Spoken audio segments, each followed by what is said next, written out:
Gold trusted gold buyers మీరు తాకట్టు పెట్టిన బంగారాన్ని విడిపించి ఈ రోజు ఉన్న మార్కెట్ ధరకు కొనబడను.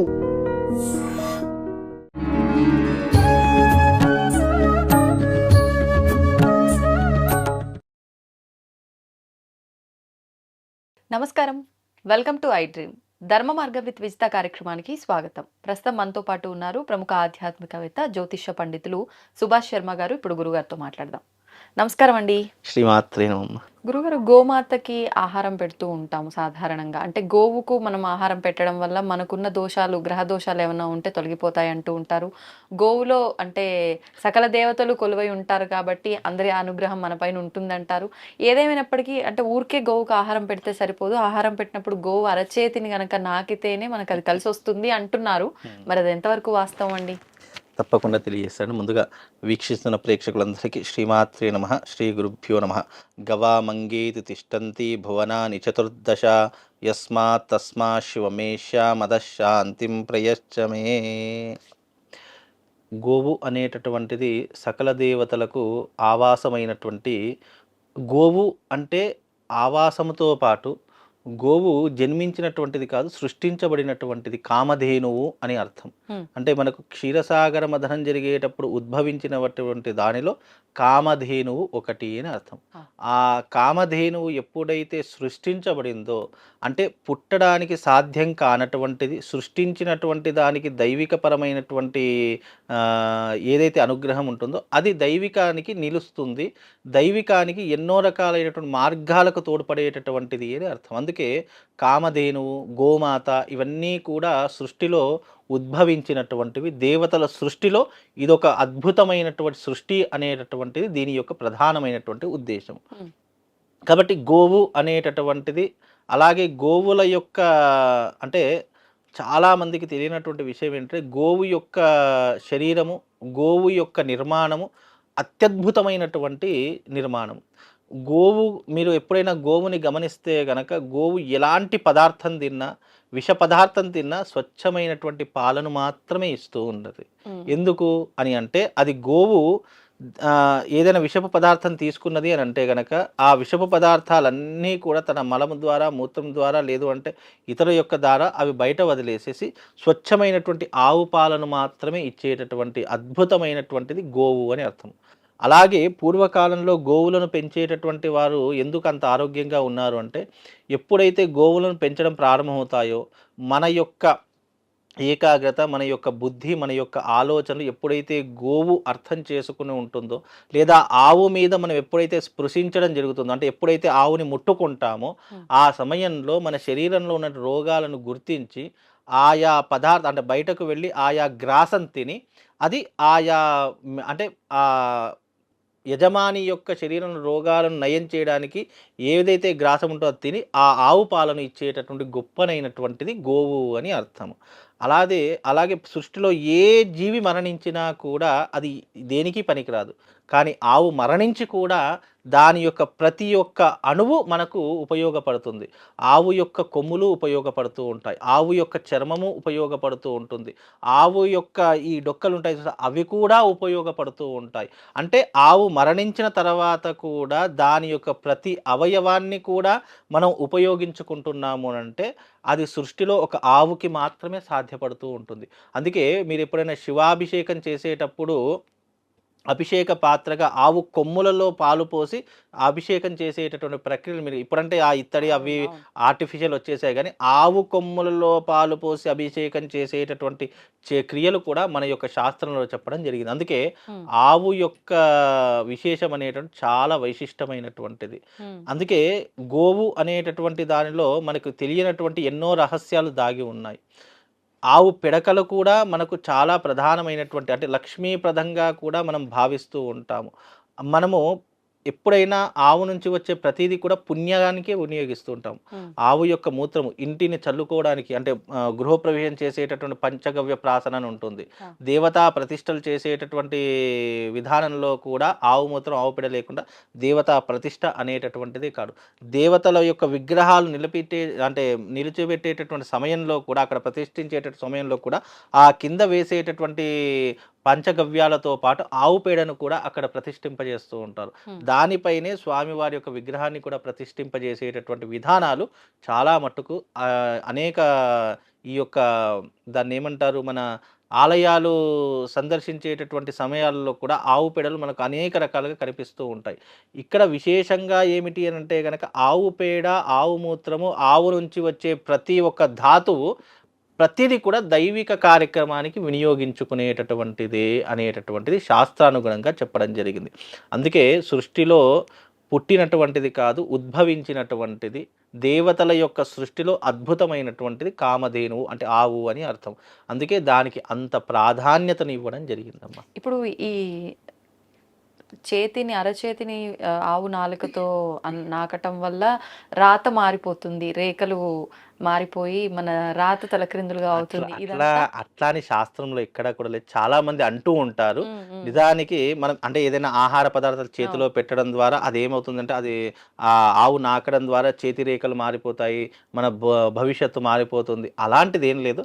కాకపోతే ఏమిటి అని అంటే కనుక దాని యొక్క లాలాజలం అనేటటువంటిది ఏదైతే మన అరచేతికి తాకడం జరుగుతుందో కొంచెం మన శరీరం కానీ మన కర్మలు కానీ తొలగించుకునే అవకాశాలు ఉంటాయి. అందుకే ఆవులకు పెట్టే ఆహార పదార్థాలు కావచ్చు, ఆవులకు పెట్టేటటువంటి దాన గ్రాస కావచ్చు, ఆవులకు పెట్టే ప్రతి ఒక్క ఫలము కావచ్చు, పండు కావచ్చు, లేదా ఏదైనా పెట్టినటువంటి పదార్థం ఏదైతే ఉంటుందో మనము అది ప్రత్యక్షంగా దేవతలకు పెట్టినటువంటి పుణ్యం. ఇప్పుడు దేవతల విగ్రహాల దగ్గర పెట్టేటటువంటి నైవేద్యం ఒక రకంగా ఉంటుంది, జీవరాశులకు పెట్టేటటువంటి నైవేద్యం ఒక రకంగా ఉంటుంది. కాబట్టి ప్రత్యక్షంగా భగవంతుని చేరుకోలేనటువంటి వారు ఎవరైతే ఉంటారో, ప్రత్యక్షంగా భగవంతునికి నైవేద్యం పెట్టలేనటువంటి వారు ఎవరు ఉంటారో అలాంటి వారు ఆవుకి నైవేద్యం పెడితే అది ప్రత్యక్షంగా భగవంతునికి చెందినటువంటి విధంగా ఉంటుంది. కాబట్టి ఆవులకు పెట్టినటువంటి ఏదైతే నైవేద్యం ఉంటుందో, ఆవులకు పెట్టే పదార్థాలు ఏవైతే ఉంటాయో అది ప్రత్యక్షంగా భగవంతునికి అంకితం చేయబడినటువంటి విధంగా ఉంటుంది.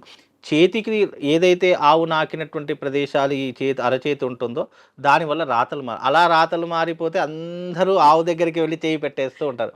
కానీ కొంతవరకు ఏమిటి అని అంటే కనుక మన శరీరంలో ఉన్నటువంటి కొన్ని కర్మలు మాత్రం దూరం అయిపోతాయి అనేటటువంటిదే తప్ప అంతకు మించి దానివల్ల ఎలాంటి ఇది కూడా ఉండదమ్మా. ఇప్పుడు చాలా వరకు గ్రహాల దోషాలు ఉన్న వాళ్ళు, గ్రహం అనుకూలంగా లేని వాళ్ళు ఆవుకి ఈ ధాన్యం పెట్టండి, నానబెట్టిన ఇవి పెట్టండి అంట. అలా ఏ ధాన్యం పెడితే ఏ గ్రహానికి ఫేవర్ ఉంటుందండి? చాలా మంచి ప్రశ్న. అయితే మనకు నవగ్రహాల్లో ప్రతి ఒక్క గ్రహానికి ఒక్కొక్క ధాన్యం సూచించబడడం జరిగింది. ఇప్పుడు ఉదాహరణకి ఎవరికైతే ఆరోగ్య సమస్యలు ఉంటాయో, ఎప్పుడూ కూడా అనారోగ్యంతో బాధపడుతూ ఉంటారు, లేదా శరీరంలో తెలియనటువంటి రోగాలు సంక్రమిస్తున్నాయి అని అనుకున్న స్కిన్ ఎలర్జీ కావచ్చు, హెడేక్ కావచ్చు, లేదా కంటికి సంబంధించిన రోగాలు కావచ్చు, లేదా మోకాళ్ళ నొప్పులు కావచ్చు, లేదా పాదాలకు సంబంధించి ఈ మధ్యకాలంలో పాదాలందరికీ పగుళ్ళు వచ్చేస్తూ ఉంటాయి, అలాంటి వారు కావచ్చు. అలాంటి వారు గోధుమలు ఉంటాయి కదండి, గోధుమలు నీళ్ళల్లో నానబెట్టి దాంట్లో కాస్త బెల్లం వేసి నీళ్ళల్లో నానబెట్టిన తర్వాత గోధుమలని తీసేయాలి. ఆ గోధుమలలో బెల్లము, ఆ తర్వాత కాస్త పాలు, ఈ మూడింటి మిశ్రమాన్ని కలిపి ఆవుకు పెట్టడం వల్ల సూర్యుడికి సంబంధించినటువంటి గ్రహ దోషాలు తొలగిపోతాయి. కాబట్టి ఇలా ఈ రకంగా ఆరోగ్య సమస్యలను పెట్టవచ్చు. అలాగే మానసిక పరంగా మనస్సు ఎప్పుడూ కూడా చంచలమవుతూ ఉంటుంది, లేదా మానసిక ప్రశాంతత లేదు అనుకునేటటువంటి వారు బియ్యము నానబెట్టి బియ్యములో మళ్ళీ ఏం చేయాలి, మళ్ళీ బెల్లము కలిపి కాస్త ధాన్యము కలిపి అంటే బియ్యములో కాస్త మినపప్పు ధాన్యం కూడా కలిపితే మానసిక సంబంధితమైనటువంటి విషయాలన్నీ కూడా క్లియర్ అయిపోతాయి అనేటటువంటి శాస్త్రం.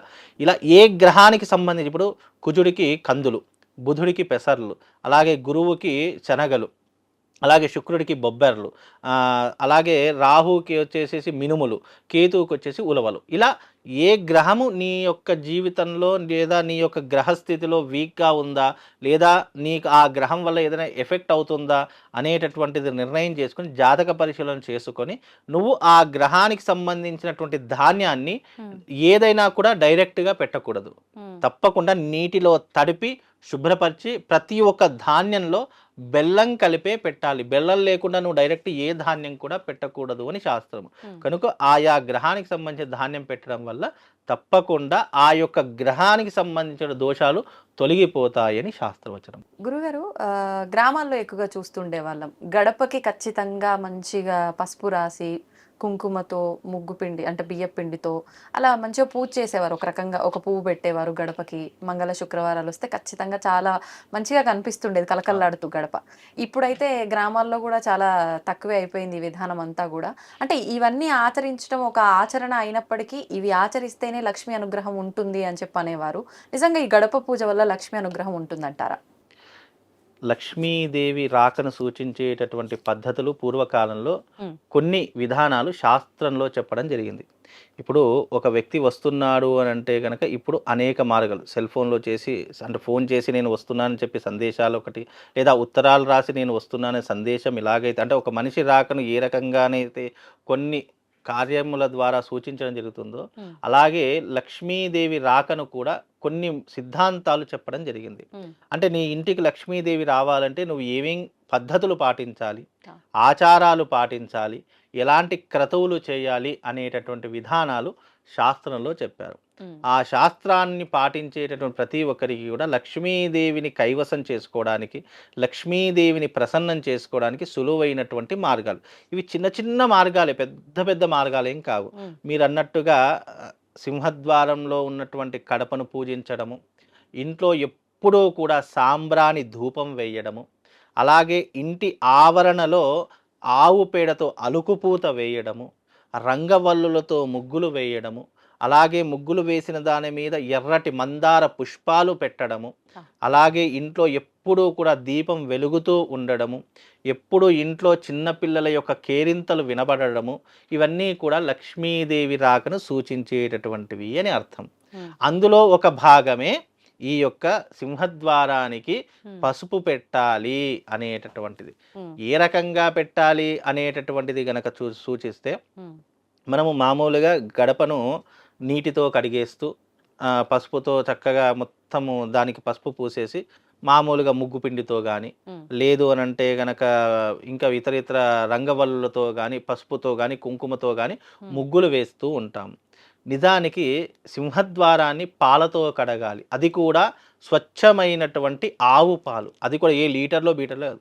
కొద్దిగా అది లేదు, ఆ కొద్దిగా ఉన్నటువంటి దానిని ఆ నీటిలో కలిపేసి ఆ సింహద్వారం యొక్క గడపను కడిగేస్తే లక్ష్మీదేవి రాకను సూచిస్తుంది. అంటే ఏ రకంగానైతే ఒక అయస్కాంతం ఇనుముని ఆకర్షిస్తుందో అలాగే సింహద్వారం దగ్గర చేసినటువంటి పలు రకాలైనటువంటి క్రియలు లక్ష్మీదేవి యొక్క ఆకర్షణను సూచిస్తాయి అని శాస్త్రము. హ్మ్. అందుకే ఎవరైతే సింహద్వారము మళ్ళీ అది కూడా ఎప్పుడు కడగాలి అనేటటువంటిది కూడా ధర్మశాస్త్రం అనేటటువంటిది చెప్పడం జరిగింది. ఎప్పుడు దాన్ని శుభ్రపరచుకోవాలి అంటే గనక దీనిని శుభ్రపరచుకునేటటువంటి సమయము బ్రహ్మ ముహూర్తం కానీ, ఆ.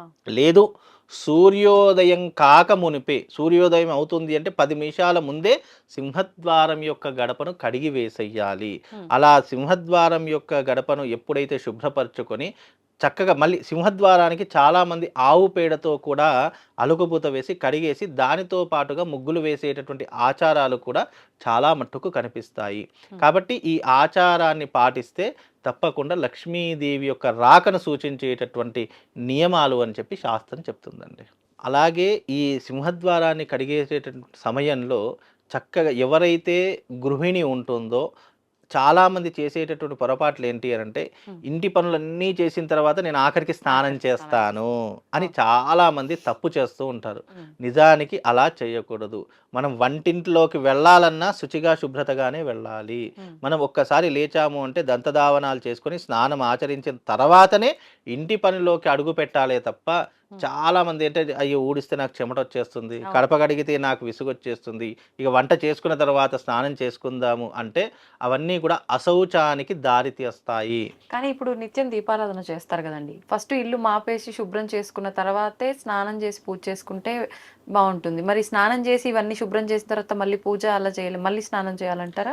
ఇక్కడ మీరు స్నానం చేసిన తర్వాత చేసేటటువంటివన్నీ కూడా ఒక గృహిణి చేసేటటువంటి ధర్మ కార్యములు తప్ప దానికి అంటూ ముట్టు శుచి అనేటువంటి మళ్ళీ స్నానం చేయాలి అనేటటువంటి ఆచరణ ఎక్కడా కూడా లేదు.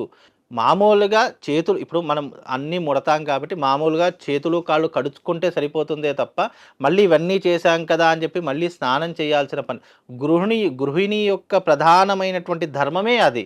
నువ్వు స్నానం చేసిన వెంటనే నువ్వు చేయవలసిన మొట్టమొదటి కర్తవ్యం ఏమిటి అని అంటే గనక నీ సింహద్వారం యొక్క గడపను కడిగేసి, రెండో విధానం ఏమిటి అంటే గనక దేవతా మందిరంలోకి వెళ్ళి నువ్వు తప్పకుండా దీపారాధన చేసి, మూడో పని ఏంటి అంటే గనక నీ తులసి కోటకు పూజ చేసేసుకొని ఆ తర్వాత నువ్వు చేయవలసినటువంటి క్రతువులన్నీ చేసుకోవాలి.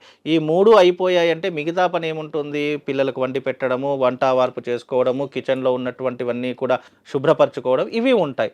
నువ్వు లేచిన వెంటనే ప్రధానంగా ఈ 3 చేసుకున్న తర్వాతనే మిగతావన్నీ కూడా ఆచరిస్తే బాగుంటుంది అని ధర్మశాస్త్రం.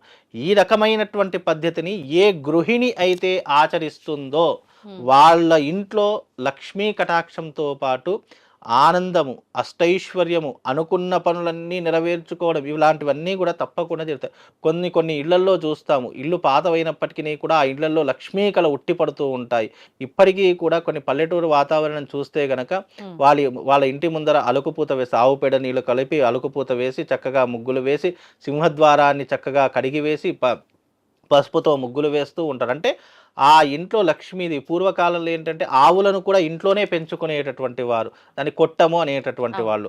ఆ కొట్టంలో ఆవుల యొక్క కొట్ట భాగం ఒకవైపు ఉండేటటువంటిది, వీళ్ళు ఒకవైపు నివసించేటటువంటి పద్ధతులు ఉంటాయి. అంటే ఇంట్లో ఉన్నటువంటి ఆవులను కూడా బిడ్డలాగా చూసుకునేటటువంటి పద్ధతులు పూర్వకాలంలో ఉండేవి. ఇప్పుడంటే అలాంటివి లేవు కాబట్టి, అలాంటి ఆచారాలు లేవు కాబట్టి మనిషి కష్టాలకు బానిసవుతున్నాడు. ఊర్లలో కూడా మీరు అన్నట్టు ఆవు పేడతో అలకడాలు కానీ అవన్నీ రెడీమేడ్ గా పౌడర్లు దొరుకుతున్నాయి, అవి కలిపి జస్ట్ పచ్చగా అలంకరణ కోసం మాత్రమే ఉపయోగిస్తున్నారు. అంటే పులిని చూసి నక్క వాతలు పెట్టుకున్నట్టు పట్టణాలను చూసి పల్లెటూర్లు పాడైపోతున్నాయి తప్ప, నిజానికి మన హైందవ సాంప్రదాయం ఎంత గొప్పది అంటే, మనలో ఉన్నటువంటి హైందవ సాంప్రదాయాన్ని పరాయి దేశం వాళ్ళు నమ్మి వాళ్ళు అక్కడ పాటిస్తున్నారు. మనం ఉన్న పద్ధతులన్నీ మానేసేసి వాళ్ళ పద్ధతులు మనం పాటిస్తూ ఉన్నాం. అలాంటి దౌర్భాగ్య స్థితి వచ్చేసాయి. ఇప్పుడు ఇంట్లో ఉండేటటువంటి దానికి బయట ఉండేటటువంటి దానికి ఏంటి అంటే అర్థము, మనిషి యొక్క ఆలోచన ఎలా ఉంటుందంటే కొత్తదనాన్ని కోరుకుంటూ ఉంటారు. అలా కొత్తదనాన్ని కోరుకునేటటువంటి క్రమంలో పరాయి దేశం వాళ్ళు పాటించే పద్ధతులు మనం పాటించడము, మన పద్ధతులు వాళ్ళు పాటించడము, ఇలా పూర్తిగా రివర్స్ అయిపోయేటటువంటి పద్ధతులు వచ్చేసాయి. కానీ ఎప్పుడైతే మన పద్ధతిలో ఉన్నటువంటి ఔన్నత్యాన్ని, మన పద్ధతిలో ఉన్నటువంటి గొప్పతనాన్ని ఎవరైతే తెలుసుకుంటారో వాడు ఎప్పుడూ కూడా కష్టపడడు, ఎప్పుడూ కూడా బాధపడడు, ఎప్పుడూ కూడా కష్టము అనేటటువంటిది వాడి ఇంటి ముందుకి కూడా రాదు. అంతటి గొప్పనైనటువంటిది హైందవ ధర్మం. మనం చిన్న చిన్న విషయాలే, ఇప్పుడు ఇంటికి కడప పెట్టడము, ఇంట్లో సాంబ్రాణి ధూపం వేయడం, ఇంట్లో దీపం పెట్టడము, ఇంట్లో ఉదయాన్నే లేచి స్నానం ఆచరించడము, ఇవి చిన్న చిన్న పనులు. ఇవి కూడా మనిషికి బద్ధకం అయిపోతుంది అంటే కష్టాలు ఎందుకు రావు? సమయం ప్రకారంగా ఆచరించడం లేదు. ఇప్పుడు ఎగ్జాంపుల్గా మీ యొక్క ఆఫీస్ టైం 10 గంటలకు అనుకోండి, మన ఆఫీసే కదా, 11 గంటలకు వెళ్తాను, 12 గంటలకు వెళ్తాను, లేదా మధ్యాహ్నం పూట వెళ్తానంటే సమయం ఊకుంటుందా? సమయం ఎవ్వరి కోసం ఆగదు. ఏ సమయానికి ఆ సమయంలో చేసే క్రతువులు ఆచరిస్తే తప్పకుండా దాని యొక్క ఎఫెక్ట్ మనిషి అనుభవిస్తూనే ఉంటాడు. ఇప్పుడు ఒక వ్యక్తికి పెళ్ళి ఏ సమయంలో చేయాలి? 25, 26 ఏళ్లలో చేయాలి, లేదా నేను 40 ఏళ్ళకి చేసుకుంటాను అంటే కుదురుతుందా? కాబట్టి సమయము చాలా ఇంపార్టెంట్. సమయం, అందుకే పంచాంగంలో లగ్న సమయం కానీ, హోరా సమయం కానీ, ఇవన్నీ ఎందుకు పర్టికులర్గా చెప్తారు? లేదా పెళ్లి ముహూర్తాలు కూడా పలానా ఈ సమయంలోనే చేయాలని ఎందుకు చెప్తారు? సమయానికి చాలా క్యాలిక్యులేషన్ ఉంది. నువ్వు చేసే ప్రతి పని కూడా సమయానికి, నువ్వు ఏ సమయం, ఇప్పుడు ఉదాహరణకు పొద్దున ఇంట్లో నుంచి బయలుదేరారు, అనుకోనటువంటి సంఘటన జరిగింది అనుకోండి, అబ్బా పొద్దున్న లేచి ఏ సమయంలో లేచానో, ఎవరి మొహం చూశానో తెలియదు, నాకు ఈ గండం వచ్చి నా నెత్తి మీద పడ్డది అని చెప్పేసి మనం కొన్నిసార్లు మనసులో అనుకుంటూ ఉంటాం. అంటే మనం ఇంట్లో నుంచి వెళ్ళినటువంటి సమయము మనం జీవితాన్ని నిర్దేశిస్తుంది. మనం పొద్దున్న లేచి ఎవరి మొహం చూసామో మన జీవితాన్ని నిర్దేశిస్తూ ఉంటుంది. అంటే ప్రతి ఒక్క కాలము, సమయము మనిషి యొక్క లోటుపాట్లకు అనేక కారణాలు అవుతాయి. అందుకే సమయం ఈజ్ మోస్ట్ ఇంపార్టెంట్ ప్రతి ఒక్కరి జీవితంలో. కాబట్టి ఏ సమయానికి ఆ పని జరిగితేనే దాని యొక్క పుణ్యము, పాపము రెండూ అనుభవిస్తాము. చేయకూడనటువంటి సమయాల్లో చేయకూడదు చేస్తే పాపం అనుభవిస్తాము. చేయవలసినటువంటి సమయాల్లో మనం ఏదైతే క్రతువులు, అంటే మానవుడు చేయవలసిన నిత్యకృత్తులు ఉంటాయో అవి ఆచరిస్తే తప్పకుండా దానికి పుణ్యాన్ని అనుభవిస్తాము, అలాగే లక్ష్మీ కటాక్షాన్ని అనుభవించేటటువంటి విధానాలు కూడా. అందుకే సింహద్వారం అనేటటువంటిది ఎవరైతే శుచిగా శుభ్రతగా కడిగేసి ఇంటి పనులు చేసుకుంటారో ఆ ఇంట్లో లక్ష్మీదేవి ఎప్పటికీ కొలువై ఉంటుంది. గురుగారు, లక్ష్మీదేవి రాబోతోంది అని తెలియజేసే సంకేతాలు కొన్ని కొన్ని విధానాలు పెద్దవాళ్ళు చెప్తూ ఉంటారు. అంటే తరచూ ఇంట్లోకి పిట్టలు ఇలాంటివి పక్షులు ఇంట్లోకి వస్తున్నాయి అని అంటే లక్ష్మీదేవి ఆగమనానికి సంకేతము అని అంటూ ఉంటారు. ఇది వాస్తవమేనా అండి? అంటే నిజానికి కొన్ని పక్షులు ఇంట్లోకి రావడం అనేటటువంటి శుభానికి సంకేతాలు. కొన్ని జీవాలు, కొన్ని పక్షులు రావడం అనేటివి అశుభానికి. అంటే శుభం ఎక్కడుంటుందో అశుభం కూడా అలాగే ఉంటూ ఉంటుంది. ఇప్పుడు ఎగ్జాంపుల్ ఇంట్లోకి చిలకలు రావడము, రామచిలకలు రావడము, హ్మ్. అలాగే పిచ్చుకలు రావడము. ఈ మధ్యకాలం మీరు చూస్తే కొన్ని ఇళ్లలో గూళ్ళు కూడా కట్టుకొని పిచ్చుకలు. ఉంటున్నాయి హ్మ్. పిచ్చుకలు, చిన్న చిన్న పిచ్చుకలు. అలాగే ఇంట్లోకి అదృష్టాన్ని ఇచ్చేటటువంటి పక్షులు అనేక రకాలుగా చెప్పడం జరిగింది. అందులోనూ ఈ రామచిలకలు రావడము, పావురాలు రావడము, లేదు అనంటే గనక చిన్న చిన్న పిట్టలు రావడము, ఇవన్నీ కూడా శుభానికి సంకేతాలే అని చెప్పడం జరిగింది. కాబట్టి ఇలాంటివి రావడం వల్ల ఇంట్లో ఉన్నటువంటి నెగెటివ్ ఎనర్జీ కూడా తొలగిపోతుంది ఎందుకంటే కొన్ని కొన్ని గాలి ద్వారా, ధూళి ద్వారా ఇంట్లో ఉన్నటువంటి నెగెటివ్ ఎనర్జీని కనిపెట్టేటటువంటివి అవే. పక్షి జాతులలో అనేక రకాలుగా ఉండడం జరిగింది. అలాంటి వాటిలో ఈ పిచ్చుకలు కావచ్చు, లేదా పావురాలు కావచ్చు, లేదా రామచిలుకలు కావచ్చు, లేదా ఇతరితర పక్షులు కావచ్చు, ఇవన్నీ కూడా ఏంటంటే నెగిటివ్ ఎనర్జీని గ్రహింపజేసేటటువంటివి అని అర్థం. కాబట్టి పూర్వకాలంలో మీరు చూసినట్టయితే కొన్ని కొన్ని ఇళ్లల్లో కావచ్చు, లేదా ఇప్పటికీ కూడా కొన్ని ఇళ్లల్లో చాలామంది కొన్ని అనేక రకాలైనటువంటి పక్షులను పెంచుకుంటూ ఉంటున్నారు. ఇప్పటికీ కూడా చాలామంది జాలులో చూస్తే, ఇంట్లలో చూస్తే కొంతమంది అనేక రకాలైనటువంటి పక్షులను పెంచుకునేటటువంటి విధానాలు, వాటిని పోషించేటటువంటి విధానాలు కూడా చూస్తాం. అలా పెంచుకోవడం అనేటటువంటిది నిజానికి ఇంటికి శుభాన్ని కలిగించేటటువంటివి అని అర్థము. ఇప్పటికి కొన్ని కొన్ని షాపులలో కూడా అనేక రకాల పక్షులు దొరుకుతున్నాయి, కుందేళ్లు దొరుకుతున్నాయి, చాలామంది అవి కూడా పెంచుకుంటూ ఉన్నారు. ఇలా పెంచుకోవడం వెనక ఉన్నటువంటి ఆంతర్యం ఏమిటంటే, ఎప్పుడైతే పక్షులకు మనం ఆహార పదార్థాలు పెడతామో అది మన ఇంటిని ఎప్పుడూ కూడా నెగెటివ్ ఎనర్జీ నుంచి రక్షిస్తాయి అనేటటువంటిది ఒక ఎత్తు.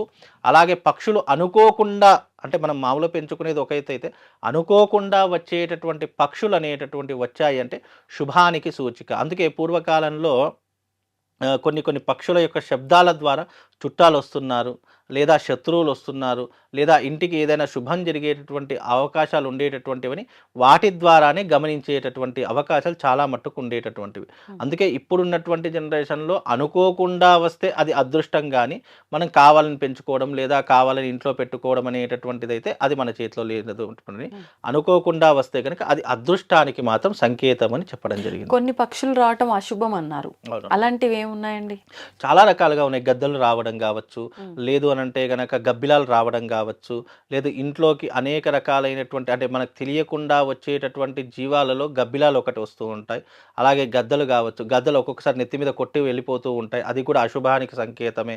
అలాగే ఇంట్లో రాకూడనటువంటివి ఏమిటి అని అంటే గనక కాకులు రావడము, ఇలాంటివన్నీ కూడా ఏమిటి, ఇవి ఎక్కువగా కనిపిస్తూ ఉంటాయి. ఇవి ఎక్కువగా ఇంట్లోకి రావడము, ఇంట్లోకి దూరడము, ఇలాంటివి ఎక్కువ జరుగుతాయి. ఇలాంటివి వచ్చినప్పుడు ఏంటంటే మృత్యువుకి సంకేతాలు అని అర్థము. కాబట్టి ఇలాంటివి వచ్చినప్పుడు కూడా మనకు శుభాన్ని ఇచ్చేటటువంటివి ఏ రకంగా ఉంటాయో అశుభాన్ని ఇచ్చేటటువంటివి కూడా అదే రకం. ఇలాంటి ఒకవేళ ఇంట్లో గనక వస్తే తప్పకుండా ఉదక శాంతి చేయించుకోవాలి అని శాస్త్రము. అలాగే ఇంట్లో ఏదైనా అనుకోనటువంటి పక్షులు మరణించినా కూడా ఉదక శాంతి చేయించుకోవాలి అని శాస్త్రము. అందుకే ఇలాంటివి వస్తే అశుభానికి సంకేతము, లేదా ఆ ఇంట్లో ఎవరైనా మరణించేటటువంటి అవకాశాలు ఉన్నాయి అనేటటువంటిది కూడా ఈ యొక్క సంకేతాల ద్వారా చెప్పొచ్చండి. ఇప్పుడు మీరు ఇందాక శబ్దాలు అన్నారు. బల్లి శబ్దం చేస్తూ ఉంటుంది. కొన్నిసార్లు బల్లి శబ్దం చేస్తే అంటే అది జరుగుతుంది, మనం అన్న మాట ఏదన్నా అనగానే అది సౌండ్ చేస్తే ఇది జరుగుతుంది అన్నట్లు, కొన్నిసార్లు ఏదో అశుభం అవుతుంది అన్నట్టు, అసలు ఫస్ట్ బల్లి ఇంట్లోకి రావడమే అశుభం అన్నట్టు ఇలా లేదు మాట్లాడతారు. లేదు, బల్లి ఇంట్లోకి రావడం లక్ష్మీదేవికి ప్రతీకగా చెప్తారు. ఇప్పుడు ఎర్రటి చీమలు కానీ, బల్లులు కానీ, ఇవన్నీ కూడా లక్ష్మీదేవికి సంకేతాలే అని చెప్పడం జరిగింది తప్ప, అంటే అతిగా ఉంటే ప్రమాదము. ఒకటి రెండు ఉండడం వల్ల ఎందుకంటే ప్రతి ఒక్క ఇంట్లో ఎక్కడో ఒక మూల ఇవి ఉంటూ ఉంటాయి. ఏదో ఎక్కువ ఉన్నాయి, అవి ఎక్కువ ఇబ్బంది పెడుతున్నాయి, ప్రతిసారి మన ఇంట్లో ఏదో ఒకటి చనిపోతుంది అని అనుకుంటే మాత్రము దాన్ని తరిమి కొట్టాలి తప్ప, ఒకటి రెండు సహజ సిద్ధంగా ఉంటాయి. సహజ సిద్ధంగా ఉన్నటువంటి దానికి బల్లులు అనేటటువంటి లక్ష్మీదేవికి ప్రతీకనే కదా తప్ప బల్లులు ఉండడం వల్ల ఇంటికి ఎలాంటి దోషం ఉండదు. అవి ఒకవేళ ఉన్నప్పటికీ కూడా అది చెడు సంకేతాలను దూరం చేసేటటువంటి విధానం కూడా జరుగుతూ ఉంటుంది. ఒక్కొక్కసారి మనం మాట్లాడుకుని అంటే అందుకే ఇంట్లో ఎప్పుడూ కూడా మంచే మాట్లాడాలి, చెడు మాట్లాడకూడదు. అలా చెడు ఏదైనా మాట్లాడినప్పుడు ఏదైనా శబ్దం వచ్చినా, ఏదైనా శబ్దం చేసినా, ఏదైనా పశుపక్షాదులు శబ్దం చేసినా, లేదా ఇంట్లో బల్లులు అరిచినా అవన్నీ కూడా నిజమవుతాయి అనేటటువంటి సంకేతాలు తెలియజేసేటటువంటిదే ఈ విధానాలు చెప్పేటటువంటి అంశాలు. అంటే పూర్వకాలంలో మనం ఏదైనా చెడు మాట్లాడితే బల్లి అరిచింది అనుకోండి, అబ్బా బల్లి అరిచింది, ఇది నిజమయ్యేటటువంటి సంకేతాలు ఉన్నాయేమో అని భయపడేటటువంటి ఆలోచనలు ఉంటాయి. అందుకే ఆ సందర్భాల్లో చెడు మాట్లాడకూడదు అని శాస్త్రం. అలా మాట్లాడేటప్పుడు నిజంగానే బల్లి పలికిందనుకోండి, బల్లి అరిచిందనుకోండి, అవి జరిగేటటువంటి సూచనలు మునుముందు ఉన్నాయి. ఎందుకంటే కాలాన్ని పసిగట్టేటటువంటిది, భవిష్యత్తుని పసిగట్టేటటువంటిది, ఇలాంటి విషయాలు చాలా మట్టుకు ఆయా తరహాల్లో నిర్దేశించేవాళ్ళు అప్పట్లో. ఇప్పుడంటే టెక్నాలజీ పెరిగింది కాబట్టి నమ్మేవాళ్ళు చాలా తక్కువ. నిజంగానే అలా ఉంది అని అంటే గనక తప్పకుండా అది చెడుకే సంకేతంగా భావన చేసుకోవాలి. ఇప్పుడు కుక్కలు మామూలుగా అరవటం అనేది సహజం. కానీ కుక్క ఏడుస్తుంది కొన్నిసార్లు. ఇంటి ముందు వచ్చి కుక్క ఏడిస్తే అశుభం, ఏదో కీడు జరగబోతుందని కూడా అంటారు పెద్దవాళ్ళు. వాస్తవమండి. నిజంగా కాలభైరవుడు అనేటటువంటి వాడు కుక్క ఇప్పుడు మామూలుగా వాహనాల మీద వెళ్ళేటప్పుడు కూడా ఒక్కొక్కసారి మన వెంబడ పడుతూ ఉంటాయి. కారులో కూడా వెళ్తున్నప్పుడు వాళ్ళకి ఏం కనిపించదు. ఎందుకు వెంబడ పడతాయి అని అంటే కనుక ఎప్పుడూ కూడా కొన్ని జంతువులకు ఏమిటి అని అంటే కనుక నెగిటివ్స్ మనకు కనిపించినటువంటి విధానాలు కూడా వాటికి ఎక్కువగా కనిపిస్తాయి. అందుకే మీరు ఏ జంతువు యొక్క కళ్ళు చూసినా అవి గ్రీనిష్లో ఉంటాయి. చూడ్డానికి నల్లగా ఉన్న గ్రీన్ కలర్లో కనపడతాయి. దాని మీద మీరు ఎప్పుడైనా ఫోకస్ వేసి చూడండి, గ్రీన్ కలర్లో కనిపిస్తాయి. అంటే పచ్చదనం అనేటటువంటిది పసుపు అంటే ఈ పచ్చదనము కావచ్చు, లేదు అని అంటే కనుక గ్రీన్ కలర్లో కావచ్చు, ఉన్నటువంటి వాటికి శుభాన్ని అశుభాన్ని చూపించేట 2 సంకేతాలు కూడా వాటికే తెలుస్తాయి. అందుకే కుక్కలకు కావచ్చు, ఆవుల యొక్క కళ్ళు కూడా గ్రీన్ కలర్లోనే ఉంటాయి. మీరు ఎప్పుడైనా లైట్ వేసి చూస్తే కనుక చూడ్డానికి నల్లగా ఉన్న దాని మీద లైట్ వేస్తే మీకు గ్రీన్ కలర్లో షేడ్ వస్తుంటాయి. బికాజ్ ఏంటంటే వాటికి ప్రకృతిని పసిగట్టేటటువంటి శక్తి ఉంటుంది. మాకు భవిష్యత్తులో ఏం జరుగుతుందో పసిగట్టే శక్తి వాటికి ఉంటుంది. అవి ఏడుస్తున్నాయి, లేదా ములుగుతున్నాయి, లేదా అవి మన ఇంటి ముందుకి వచ్చి ప్రతిసారి కూర్చుంటున్నాయి అంటే బాగా మామూలుగా వచ్చి కూర్చుంటే ఏం కాదు. కానీ దాని కళ్ళల్లో నీళ్లు, చాలా కుక్కల్లో కళ్ళల్లో అకస్మాత్తుగా నీళ్లు రావడము, లేదు అంటే అది మొరుగుతూ కూర్చోవడము, లేదా ఏడుస్తూ కూర్చోవడము అనేటటువంటిది అశుభానికి సంకేతము. కాబట్టి ఇలాంటివి జరిగితే తప్పకుండా ఆ ఇంట్లో కానీ లేదా ఆ వీధిలో కానీ అశుభం జరుగుతుంది అనేటటువంటి తప్పకుండా జరుగుతుంది. ఇంకో విషయం ఏంటంటే శాస్త్రంలో ఇప్పుడు ఒక గల్లీలో ఒక మరణం సంభవించింది అని అనుకోండి, ధనిష్ట పంచకాలు అనేటటువంటివి జ్యోతిష్యంలో కొన్ని ఉంటాయి. నక్షత్రాలు ధనిష్ట, శతభిష, పూర్వభాద్ర, ఉత్తరాభాద్ర, రేవతి, ఇవి ధనిష్ట పంచక దోషాల్లో ఉన్నటువంటివి. ఒక గల్లీలో ఎప్పుడైనా ధనిష్ట పంచకాల్లో చనిపోతే మళ్ళీ ఆ శవం మరొక శవాన్ని కోరుకుంటుంది అని అంటూ ఉంటారు. అయితే ఆ ఇంట్లో అయినా జరుగుతుంది, లేదా ఆ వీధిలోనైనా జరిగేటటువంటి ప్రామాణికాలు చాలా మట్టుకు ధనిష్ట పంచకాల్లో జరిగితే ఉంటుందని శాస్త్రం. తప్పకుండా ఒక సంవత్సరంలో 4-5 ఆ వీధిలో కావచ్చు, ఆ ఇంట్లో కావచ్చు మరణించేటటువంటి చర్యలు తప్పకుండా జరుగుతాయి. 100% జరుగుతాయి. దీనికి ఈ ధనిష్ట పంచకంలో చనిపోతే తప్పకుండా ఆ గృహం వాళ్ళు శాంతి కర్మను చేయించుకోవాలి. లేదు అంటే తప్పకుండా అది మరొక శవాన్ని కోరుకుంటుంది, మరొక ప్రాణాన్ని కోరుకునేటటువంటి లక్షణం ఉంటుంది. ఇది నమ్మితే అన్నీ ఉన్నాయండి, నమ్మకపోతే ఏమీ లేవు. ఇప్పుడు చిన్న చిన్న విషయాలని కూడా మనం కొట్టిపారేస్తే ఆ చిన్న విషయాలే భవిష్యత్తులో పెరిగి పెద్దయిపోయి మనిషిని కృంగదీసి కృషింపజేసి మనిషిని కిందికి పారేస్తూ ఉంటాయి. కనుక ప్రతి ఒక్క విషయం కూడా ధర్మాన్ని పాటించేవారు కావచ్చు, ధర్మ ఆచరణలో కావచ్చు, ఇవన్నీ అంశాలు పొందుపరిచారు. అంటే ఇవన్నీ ఎందుకు పొందుపరిచారు గతంలో అంటే భవిష్యత్తులో మానవాళి ఇలాంటి సంకేతాలు తెలుసుకొని జాగ్రత్త పడతారు అనేటటువంటి కాన్సెప్ట్తోనే చెప్పారు తప్ప భయపెట్టాలి అనేటటువంటి కాన్సెప్ట్తో కాదు. ఇలాంటివి జరిగినప్పుడు మనం జాగ్రత్తగా ఉంటే అన్ని రకాలుగా బాగుంటుంది. మీరు ఇందాక చీమలు కూడా లక్ష్మీ ఆగమనం అన్నారు కదా. ఇప్పుడు నల్ల చీమలు ఉంటాయి, చిన్న చీమలు, ఎర్ర చీమలు, లడ్డు చీమలు, రకరకాల చీమలు ఉంటాయి. ఆ చీమలు వచ్చినప్పుడు వాడికి పంచదార వేస్తేనే లక్ష్మీ అనుగ్రహం అంటారు. మరి అది ఆ పంచదార ఎక్కడ ఉంటే అక్కడికి వెళ్తాయి, మీరు ప్రత్యేకంగా వేయవలసిన పనేం లేదు. లైన్లు అవును, వాటికి ఎక్కడ తీపి ఉంటుందో వాటికి ఆటోమేటిక్ గా గ్రహించేటటువంటి శక్తి ఉంటుంది కదా. కొన్ని జీవజాలాలకు మనం ఏం చేయాల్సిన అవసరం లేదు, వాటికి గ్రహించేటటువంటి శక్తి అనేటటువంటి ప్రతి ఒక్క సృష్టిలో భగవంతుడు ఏ జీవికి ఏ శక్తి ఇవ్వాలి అనేటటువంటిది ఆటోమేటిక్గా తన యొక్క బ్రహ్మరాతలో రాసేస్తాడు. వాటికి మనం ప్రత్యేకంగా చేయాల్సిన ఏం లేదు. అది ఆటోమేటిక్గా అవి చీమలకు చక్కెర ఎక్కడ ఉంటుందో, తీపి ఎక్కడ ఉంటుందో మనం చెప్పాల్సిన పని లేదు. అవి ఆటోమేటిక్గా వెళ్ళిపోతూ ఉంటాయి. గండు చీమలు కావచ్చు, లేదా నల్ల చీమలు కావచ్చు, ఎర్రటి చీమలు కావచ్చు, ఇవి అది చిన్నవే, మరీ పెద్దవి అనేటటువంటిది కాదు. పెద్ద ఉన్నవనుకోండి అవి కరిచేటటువంటి అవకాశం ఉంటుంది, నొప్పి జరిగేటటువంటి. చిన్న చీమలకైతే ఏం కాదు. కాబట్టి ఇవన్నీ కూడా లక్ష్మీ ప్రతీకకు గుర్తుగా చెప్పడం జరిగింది తప్ప దీనివల్ల నష్టమేం లేదమ్మా. ధన్యవాదాలు గురుగారు. శ్రీమాత్రే.